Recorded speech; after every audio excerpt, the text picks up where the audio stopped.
वो पसीने से भीगा एक लड़का था जो हर रात बगैर पंखे के सोता था और हर सुबह ईंटें उठाकर अपने बाप की मजदूरी में हाथ बटाता था। गांव के लोग हंसते थे, आईएएस बनना है, पहले चप्पल तो पहन ले लड़के। लेकिन किसी को नहीं पता था कि वही लड़का एक दिन दिल्ली की सबसे बड़ी कुर्सी पे बैठेगा। राघव का जन्म एक गरीब मजदूर परिवार में हुआ था। उनके पिता ईंट भट्टे पर मजदूरी करते थे और माँ दूसरों के घर बर्तन मांजती थी। घर में बिजली नहीं थी और पढ़ाई का नाम सिर्फ स्कूल की इमारत तक सीमित था। लेकिन राघव अलग था। जब दूसरे बच्चे क्रिकेट खेलते थे, वो स्कूल के फटे पुराने नोट्स पढ़ता था। जब भूख लगती थी, वो खाना नहीं मांगता था, बस एक किताब खोल लेता था। एक दिन गांव के सरकारी स्कूल में दिल्ली से आए एक आईएएस अफसर ने बच्चों को संबोधित किया। वो बोले, अगर तुम मेहनत करोगे तो तुम्हारा नाम भी इन कुर्सियों पर लिखा जाएगा। राघव वहीं खड़ा था, फटी शर्ट, नंगे पांव। लेकिन उसी दिन उसने तय किया, मैं आईएएस बनूंगा। राघव को पढ़ने का तो जुनून था, लेकिन किताबें नहीं थीं। वो कूड़े से फेंकी गई किताबें उठाता, गांव के टीचर से पन्ने मांगता और रात को लालटेन की रोशनी में पढ़ता। पापा ने एक दिन गुस्से में कहा, पढ़ लिख के क्या करेगा, मजदूरी ही करनी है। लेकिन मां हमेशा कहती, बेटा तू बस पढ़, दुनिया देखेगी। राघव ने 10वीं में पूरे जिले में टॉप किया।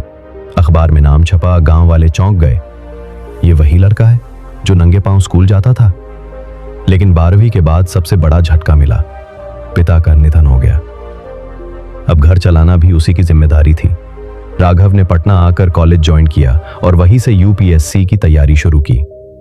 खुद पढ़ता, दूसरों को ट्यूशन देता, दिन में लाइब्रेरी में बैठता, रात को सरकारी हॉस्टल की सीढ़ियों पे सोता। कई बार खाना नसीब नहीं होता। कई बार लोग कहते, यूपीएससी, तेरे जैसे लाखों बच्चे आते हैं, कोई नहीं निकलता। लेकिन राघव का जवाब था, मैं बस एक बार निकल गया, फिर देखना। पहली बार में फेल हो गया। राघव टूट गया। रात को रोया, मां की याद आई, किताबें जलाने का मन किया। लेकिन एक आवाज आई, हार मान ली तो कौन सी कहानी बनेगी। दूसरे अटेम्प्ट में उसने ऑल इंडिया रैंक 91 लाकर दिखाया। आज वही लड़का जो कभी चप्पल तक नहीं पहनता था, अब बुलेट प्रूफ गाड़ी में चलता है, आईएएस की कुर्सी पे बैठता है और हर गांव में जाकर बच्चों को बताता है, सपने देखो, डर कर नहीं, लड़कर पूरा करो। बिहार के ही एक जिले में डीएम है। हर रविवार सरकारी स्कूलों में बच्चों को खुद पढ़ाता है।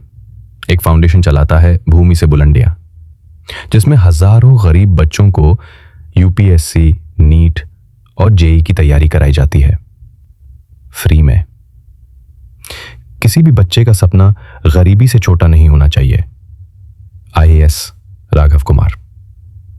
अगर तुम थक गए हो, अगर दुनिया तुम्हारे सपनों पे हंस रही है, तो याद रखना, एक मजदूर का बेटा भी जब ठान ले तो पूरा देश उसका नाम लेता है।